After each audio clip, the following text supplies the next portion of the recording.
New Moto Camp Gear 2023. Okay, so if you've been watching my channel, you know I don't like to add gear unless I'm replacing something or absolutely feel it's necessary.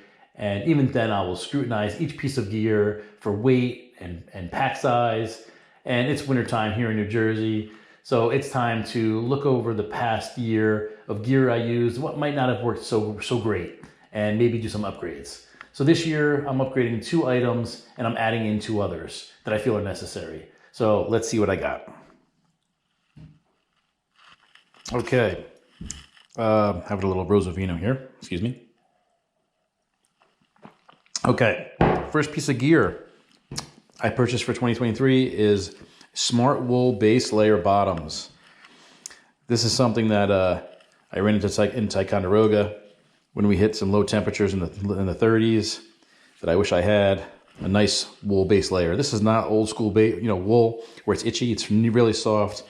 It will have the wicking ability, and I can't wait to try these. I think it would have made a big difference on that trip.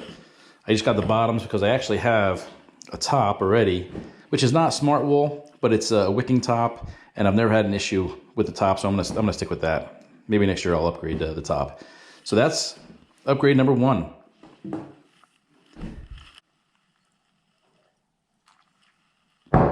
Okay, upgrade number 2. This fast drying towel for camp. It is cotton. However, it's specially made so it dries 4 times faster than a regular cotton towel. And I just couldn't stand, if you saw my video in Ticonderoga, I couldn't stand this chamois I had. Literally, it's a chamois. It's a car chamois. That's what I was using to dry myself. It's the worst feeling towel ever. So that's out. And we're going to go with this fast drying cotton towel from Zumi. I'll leave everything in all the items in below. I'll put a link below. Okay, that's item number 2.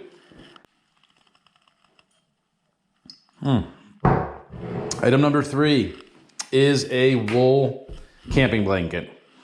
Again, I'm starting to push earlier in the season and go later in the season with my motorcycle camping, and I'm hitting colder and colder temperatures, especially when I go up north.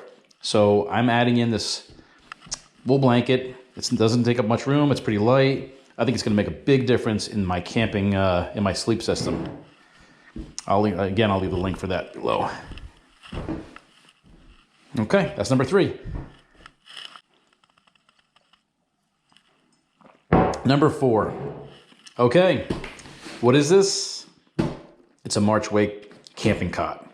I didn't think I'd ever go to a cot, to be honest, because I was like, you just get an air mattress and you're fine. But that air mattress doesn't do all that much, especially in cold temperatures. So I'm gonna try this coming up. So let me open this up and show you what we got.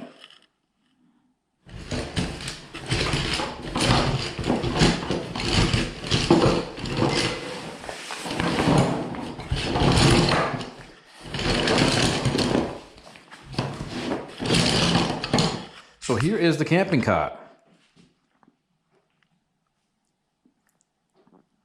It goes together pretty damn fast. I'll do a more in-depth video on this down the road.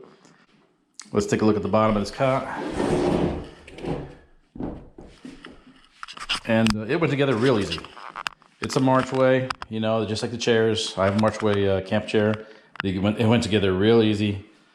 No complaints. And yeah, so that's underneath of it there.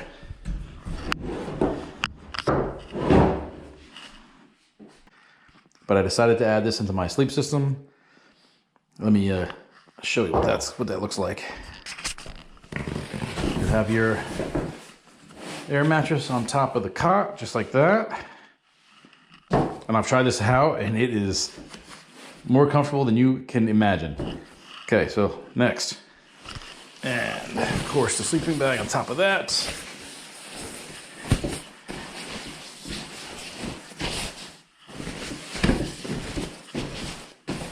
There's that.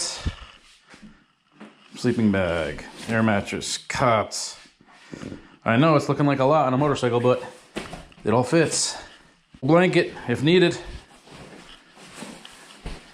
Again, I'm running into some colder temperatures up north. on a mountain bike in the 30s, so I'm hoping that does the trick, because I don't really want to have to. Don't forget, we can't plug in. We're primitive camping, so there's nowhere to just plug in and have an electric heater in your tent. And I don't want to do like a Mr. Buddy heater with propane. I just don't want to do all that. I'd rather do something like this: wool blanket, cot, air mattress. That should do the trick. I'm excited as hell. Okay, cheers.